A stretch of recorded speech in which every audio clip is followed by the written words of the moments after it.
So in this video, I want to talk about the second webinar in the Somatic Institute for Women's Shadow Self workshop. So day 2 was a webinar, a 2-hour webinar on dismantling internalized misogyny. Now this topic, I could do so many videos on this because I feel quite passionate about it. And it brings up a lot in my body from my lived experience that I think is really important. So I would recommend that all women really check something like this out. You don't have to go and view these webinars if you don't want to. Obviously I'll link them down below, but I think you should really look at internalized misogyny and the way that it impacts women.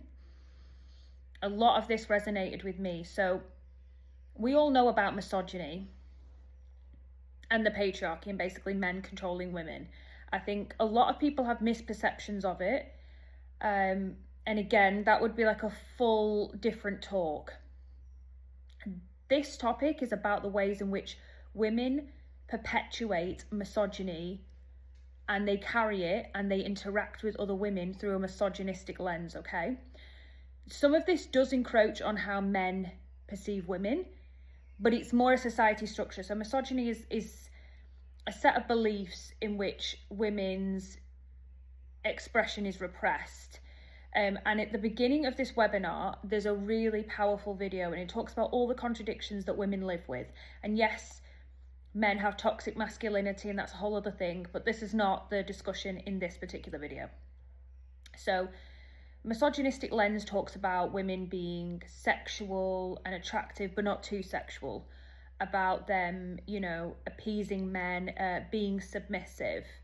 And I'll talk a little bit more about some of these things that come up, but it's this contradiction of you must be this, but not too much of this. You must conform to this, but that. So misogyny is the rules in which our society, our Western world structures. And that's from my viewpoint. I'm not talking about other countries and cultures. I'm talking about somebody that lives in the UK, and Marnie, who did this webinar, she came originally from Australia. So we're talking through a Western lens here. And it goes into the ways in which women are internalizing it. This is the real crux of this situation for me. The ways in which as a woman you've internalized misogyny and you don't realize that you are actually, as Marnie calls it, you're doing the dirty work for the patriarchy because you're perpetuating it when you speak with other women. This has been really triggering for me recently because I've been around a lot of women recently who are reinforcing these ideals around body image. And it's been really triggering me and my relationship with my body image. It was really interesting listening to this webinar and the way she talks about kind of relaxing your body, accepting your cellulite and your wrinkles and things like that. And it's really interesting because summer is an interesting time for women. We show more of our bodies and we have opinions on our bodies, but the way in which people talk about their bodies around me as women is really interesting because it projects a whole lot of their issues onto my sense of self and my body image. Like for example, yesterday I put a story up showing like the angle of your arms, like how you can, make them look like that, like depending on the angle when you relax.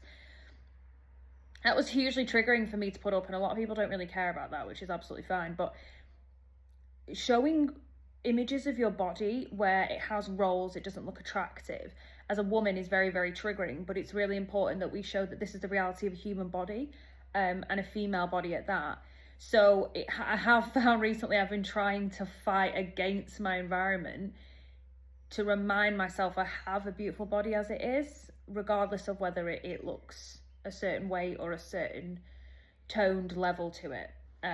So she says the concept comes from the idea that women are all daughters of Eve, and the idea that Eve got tempted and she got punished for it, and she's the lower sex. So we've always kind of had this Christian ideal that women fell from grace and therefore they should be protected by the man, and the woman came from the man's, his rib cage supposedly. So we are in debt to the male. And how this is perpetuated over time in the patriarchy. So even the modern concept of what feminine is a patriarchal construct. So when we really question what feminine is, it will go back to this ideal of being pretty and submissive and sexual, but not too sexual, and all those things. So what really is feminine? It's an interesting question. So she talks about some of the ways that we have patriarchal distortions of women and the feminine. One being ageism. Now that's a really prominent topic. Marnie is probably a little bit older than me, so she admits later on in the webinar it's not really an area she can talk a lot about, because some of the ladies who attended the webinar were like in their 70s, and she was like, you know, this is something I want to dive in more. But there becomes an age, particularly biologically, when women start hitting the menopause and they stop ovulating. Your purpose is kind of done biologically for women, but then you become irrelevant. I found a lot of older women have always said to me, you'll get to an age where you become invisible. And it's like a scaremongering thing as well. But it does seem like your value massively diminishes as a woman when you hit a certain age. Another one is body shaming. So we body shame our own bodies and we shame other people's bodies. And we have a very particular definition of what a body should look like. That is the flat stomach, toned stomach. She talked about here like flat tummy, pornographic like vulva and vagina. She says here that basically like there's a stereotype that women should be tight and attractive for a man in that department. Cellulite and wrinkles, absolutely no go. So many products out there to try and stop women having these problems. Grey hair needs to be dyed, body hair needs to be removed.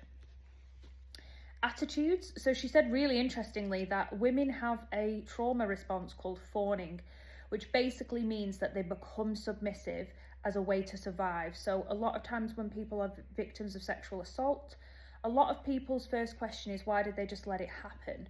But through generations of trauma that we've inherited as women, the survival instinct is not to agitate that person, to protect yourself. So if there's a sense that you can survive an assault, the idea is to fawn, be submissive, allow the assault to happen, and that would automatically, you know, that will put you in the best position to survive.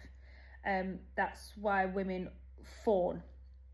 They also, in a less traumatic sense, women fawn to get love and attention from men. The batting of the eyelashes, you know, the certain looks, the nice smile, oh yes, honey, that's great. That is to appease a man. That is to get them on side. And we have learned over time that it is effective strategy with men, and that's what we automatically do. But we don't necessarily question, why do we do that? Why are we so submissive in the moment to a man? Because that's how we've been conditioned to be. You know, you'll have had mums and grandmothers say, oh, you know, there's no point telling him that, sweetheart, he ain't gonna listen. You know, you have to come slowly with men. And, you know, I always got told slowly catching monkeys as a young person, like, don't rock the boat. You know, you have to have a soft approach. You have to make them believe it's their idea. This is all this conditioning that women have of how to interact with men. Embodiment. So physicality, this is a really big important thing. Sucking the stomach in, keeping your legs closed, making sure that you are tight in every area of your life, and how that like literally represses our life force. It sucks us all in. We can't relax. I notice that if I am relaxing and I catch sight of myself in the mirror, you see the rolls, but I'm in a comfortable position, but it's not attractive to look at. So women know that when they're stretching at the gym, or they're doing an exercise, or you're doing a machine where you have to be hunched over a little bit, you're conscious that someone can see your rolls at all times. And we just constantly live with that. So she says the first step is trying to practice being more relaxed and feeling that discomfort and trying to move through it. Another thing she talks about is the Madonna whore split. So this comes from a Freudian concept that basically men categorize women in two positions. You're either the virgin, the Madonna, or you're the whore, you're the slut. And basically, I can even see this playing out in modern day dating. I think men will push for promiscuity quite early in the dating scene, and if you have sex early with a partner, then you are eradicated, you're ghosted. As in, like, you've been put in the subject of you were the whore, the slut, it happened, and they're over it. they're not usually the people that they're going to date. So there's so many rules about when women should sleep with men, how women should manipulate men to get them to put them into the Madonna category, not the whore category. But basically, Freud says a man can't see you in more than one sense. So he'll decide you're either the whore or you're the Madonna, and that's that, basically. They don't have the capacity to change their mind on that.